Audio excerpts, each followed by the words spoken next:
My YouTube channel. So നമ്മൾ ഇന്നൊരു free food കിട്ടുന്നിടത്ത് പോവാണ്. ശരിക്കും പറഞ്ഞാൽ ഇങ്ങനെ ഒരു ഇൻട്രോ എടുത്ത് വെക്കുന്നതുകൊണ്ട് യൂസ് ഉണ്ടാവുമെന്നൊന്നും എനിക്കറിയില്ല. കാരണം അവിടെ ഫ്രീ ഫുഡ് എന്ന് പറയുമ്പം ഒട്ടുമിക്ക എല്ലാവരും തന്നെ അവിടെ കാണും. ഇവിടെ മാൻഡ്രിൻ എന്ന് പറയുന്ന ഒരു റെസ്റ്റോറൻറ്റിൽ ഇന്ന് കാനഡ ഡേ, പിന്നെ അവരുടെ എനിക്ക് തോന്നുന്നു 45th ആനിവേഴ്സറി ആയിട്ട് അവർ ഫ്രീ ഫുഡ് പ്രൊവൈഡ് ചെയ്യുന്നുണ്ട്. അപ്പോൾ ഞങ്ങൾ വിചാരിച്ചു എന്നാലും പോയി നോക്കാം, കിട്ടുവാണെങ്കിൽ കിട്ടട്ടെ എന്നുള്ള രീതിക്ക്. അപ്പം ഈ ഇൻട്രോയ്ക്ക് യൂസ് ഉണ്ടാവുമെന്ന് അറിയില്ല, ഉണ്ടെങ്കിൽ ഞാൻ വീഡിയോ പോസ്റ്റ് ചെയ്യാമേ. നടക്കാൻ പോകുന്ന എന്താന്ന് യാതൊരു ക്ലൂ ഇല്ലാതെയാണ് കേട്ടോ ഞങ്ങൾ രണ്ടുപേരും രാവിലെ തന്നെ ഒരുങ്ങി കെട്ടി ഇറങ്ങിയത്. മാൻഡ്രിൻ എന്ന് പറയുന്നത് ഇവിടുത്തെ അത്യാവശ്യം ഫേമസ് ആയിട്ടുള്ള ചൈനീസ് ക്യൂസീൻസിൽ ഫോക്കസ് ചെയ്തിട്ടുള്ള ഒരു റെസ്റ്റോറൻറ്റ് ചെയിനാണ്. അവിടെ ഫ്രീ ഫുഡ് എന്ന് പറഞ്ഞപ്പം ആദ്യം ഒട്ടും തന്നെ വിശ്വാസമായില്ല. അതിൻ്റെ പിന്നിലൊരു കാരണം കൂടിയുണ്ട്. ഞങ്ങൾ രണ്ടുപേരും ഇവിടെ മുന്നേ ഡൈനിങ് ചെയ്തിട്ടുള്ള ടീംസാണ്.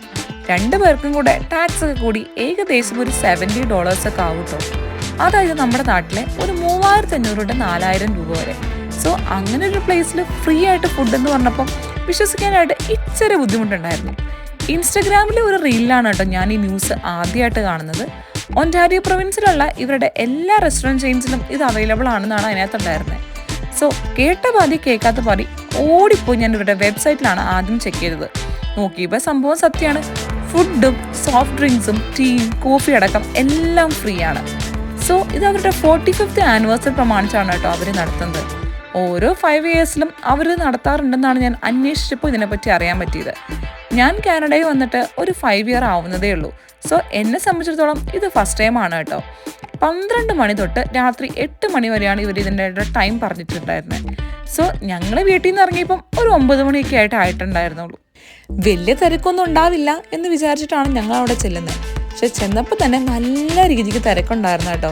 ആ ടൈമിൽ തന്നെ ഞങ്ങൾക്ക് ഏകദേശം സ്റ്റോറിൽ നിന്ന് 1 കിലോമീറ്റർ ദൂരമുള്ള സ്പേസിലാണ് കേട്ടോ ലൈനിൽ നിൽക്കാൻ പറ്റിയത്. പിന്നെ ഒരു ഗുണം എന്തായിരുന്നെന്ന് വെച്ചാൽ അവർക്ക് ഏകദേശം ഒരു 300 പേരെ അറ്റ് എ ടൈം അക്കോമഡേറ്റ് ചെയ്യാൻ പറ്റുമായിരുന്നു. അതുകൊണ്ട് തന്നെ ലൈൻ നല്ല രീതിക്ക് മൂവ് ചെയ്യുന്നുണ്ടായിരുന്നു. പിന്നെ അന്നക്കൊച്ചും കൂടെ ഉള്ളതുകൊണ്ട് ഇത്ര റിസ്ക് എടുത്ത് അകത്ത് കയറണമെന്നൊരു ചിന്തയൊക്കെ ഉണ്ടായിരുന്നു. അവളാണെങ്കിൽ വലിയ അലമ്പൊന്നുമില്ലാതെ നല്ല സഹകരണമായിരുന്നു. പിന്നെ നമ്മളറിയുന്ന കുറച്ച് മലയാളീസും കനേഡിയൻസും ഒക്കെ ഉണ്ടായിരുന്നു കേട്ടോ. അതുകൊണ്ട് ഇതൊരു ഫണ്ണായിട്ട് തന്നെ എടുക്കാമെന്ന് ഞങ്ങൾ തീരുമാനിച്ചു. ലൈനിൽ വെയിറ്റ് ചെയ്തെടുക്കുമ്പോൾ തന്നെ അവർ നമുക്ക് സ്നാക്സും വെള്ളവും ഒക്കെ പ്രൊവൈഡ് ചെയ്യുന്നുണ്ടായിരുന്നു കേട്ടോ. അതുകൊണ്ട് തന്നെ വലിയ മടുപ്പോ ഇത്രയും ടൈം പോയതോ ഒന്നും ഞങ്ങൾ അറിഞ്ഞില്ല. ഇനി അകത്തത്തെ കാഴ്ചകൾ കാണുമ്പോൾ നിങ്ങൾക്ക് കുറച്ചും കൂടെ മനസ്സിലാവും എന്തിനാ ഇത്ര റിസ്ക് എടുത്ത് ഇതിനു വേണ്ടി വെയിറ്റ് ചെയ്ത് നിന്ന്. ചൈനീസ് ഫുഡ്സ് എന്ന് പറയുന്നത് എൻ്റെ ഫേവറേറ്റ് ഐറ്റംസ് ആണ് കേട്ടോ. പിന്നെ ഇവിടെ സ്റ്റാർട്ടേഴ്സ് ആയാലും മെയിൻ കോഴ്സ് ആയാലും ഡെസേർട്ട്സ് ആയാലും സൂപ്സ് ആയാലും ഈവൻ സുഷി ആണെങ്കിൽ പോലും ഒരുപാട് ഡിഫറെൻറ്റ് ടൈപ്സ് ഓഫ് ഐറ്റംസ് ഉണ്ട് കേട്ടോ നമുക്ക് ട്രൈ ഔട്ട് ചെയ്യാനായിട്ട്. ഞാനാണെങ്കിൽ സുഷി അത്ര ഇഷ്ടമുള്ള ആളൊന്നുമല്ല. കാരണം അതിനകത്ത് ഇങ്ങനെ റോ ആയിട്ടുള്ള ഫിഷൊക്കെ ഉണ്ടെന്ന് കുറേ തവണ കണ്ടുകൊണ്ടൊക്കെ എനിക്കത് ട്രൈ ചെയ്യാനായിട്ട് ഭയങ്കര പേടിയായിരുന്നു മുന്നേ.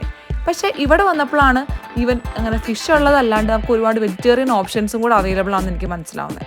അതുകൊണ്ട് ഞാൻ ഇടയ്ക്കൊക്കെ ഇവിടുത്തെ സുഷിയൊക്കെ ട്രൈ ചെയ്യാറുണ്ട് കേട്ടോ. പിന്നെ നമ്മൾ ഏത് ചൈനീസ് പ്ലേസിൽ പോയാലും കാണുന്ന കുറച്ച് സ്ഥിരം ഐറ്റംസ് ഉണ്ടല്ലോ.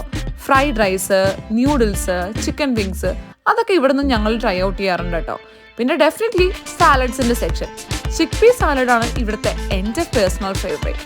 പിന്നെ സൂപ്പിൻ്റെ സെക്ഷനിൽ ഞാൻ ഒരിക്കൽ പോലും മഷ്റൂം സൂപ്പും അല്ലെങ്കിൽ ചിക്കൻ സൂപ്പും മിസ് ചെയ്യാറില്ല. ഇതെല്ലാം ട്രൈ ഔട്ട് ചെയ്ത് തന്നപ്പോഴാണ് നമ്മുടെ സ്ഥിരം ഐറ്റംസ് ആയ ബർഗർ, പിസ്സ, സ്റ്റേക്ക് ഒക്കെ കണ്ണിപ്പെടുന്നത്. അതൊക്കെ ട്രൈ ഔട്ട് ചെയ്ത് ഫൈനലി വന്ന് നമ്മുടെ ഡെസേർട്ടിൻ്റെ സെക്ഷനിൽ പോയി. വേറെ ഒരു സെക്ഷനിലും പോകുമ്പോൾ ഇല്ലാത്ത കൺഫ്യൂഷനാണ് എനിക്ക് ഡെസേർട്ടിൻ്റെ സെക്ഷനിൽ. കാരണം അത്രയ്ക്ക് ഓപ്ഷൻസ് അവൈലബിൾ ആണ്.